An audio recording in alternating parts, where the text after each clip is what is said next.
In this country, there is a special tradition: when children turn 12, they must undergo a ritual to become adults. The day after tomorrow, Mary will turn 12, but she doesn't know what secrets lie behind this ritual. The children must follow the decisions of the adults. One day, a man arrived in the country. His name was Kino. Although he appeared to be an adult, his behavior was very childish. Not only did he name his motorcycle, but he also often talked to it, believing the motorcycle could respond to him. Kino didn't have a proper job and didn't like being tied down by life. He just wanted to travel freely. Mary found this strange because all the adults she had met seemed emotionless. Even when faced with work they didn't like, they showed no obvious emotion. Mary happily told Kino that the day after tomorrow, she would undergo surgery, where the doctor would remove part of her brain. She would become a reliable adult overnight, and, even when faced with things she didn't like, she would be able to smile through it all. However, Kino strongly opposed this. He felt that the way this country operated was wrong. Mary was confused. She couldn't understand whether Kino was an adult or a child. To Mary, it seemed like only children could live so carefree. Kino encouraged Mary to try doing other things, and Mary seemed to understand his words. Her eyes began to shine with a light she had never had before. The next day, many people came to celebrate Mary's upcoming adulthood, but Mary's thoughts had already changed. In front of everyone, she announced that she didn't want the surgery. As soon as she finished speaking, her father angrily scolded her. Mary had never seen her father act like this before. Even her usually gentle mother was angry and scolded her. Mary's news quickly spread throughout the country, and everyone was talking about her family. Her angry father went to argue with Kino, blaming him for changing Mary's mind. He believed that this was all wrong and that Kino was the reason Mary had become like this. Kino decided to leave the country of adults. He bent down to say goodbye to Mary, but unexpectedly, Mary's father, holding a sharp knife, started to smile wickedly. He was planning to execute his daughter. Kino questioned what they were planning to do, but the official smiled and said that children were always their parents' property. Since Mary had become a twisted, defective product, her parents had the right to dispose of her. Mary stared at her father, who was approaching her with a vicious grin, and suddenly realized that all her father's care for her had been a facade. She had always been just a tool for her parents to fulfill their duties. To protect Mary, Kino gave up his life.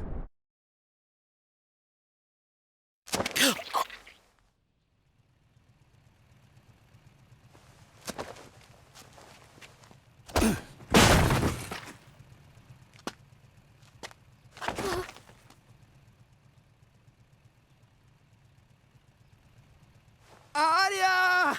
However, the officials didn't care. They believed it was Kino's own fault and that the man who killed Kino wouldn't face any punishment. These people's worldviews had been completely twisted. What they needed were puppets without self-awareness, to be controlled as they pleased. Mary stood there, unsure of what to do as her father smiled and drew his knife. Just then, the motorcycle behind her made a sound, asking if Mary wanted to live. Mary didn't want to stay and wait to die. She was afraid of becoming a puppet without self-awareness, like the others. She wanted to live freely, just like Kino. After receiving a positive response, the motorcycle taught Mary how to ride. Before her father could reach her, she rode off. Mary escaped from this evil country. Kino sacrificed his life for her new life. From then on, Mary forgot everything from her past. She inherited Kino's name and his motorcycle. Mary decided that, from now on, she would live only for herself, just like Kino.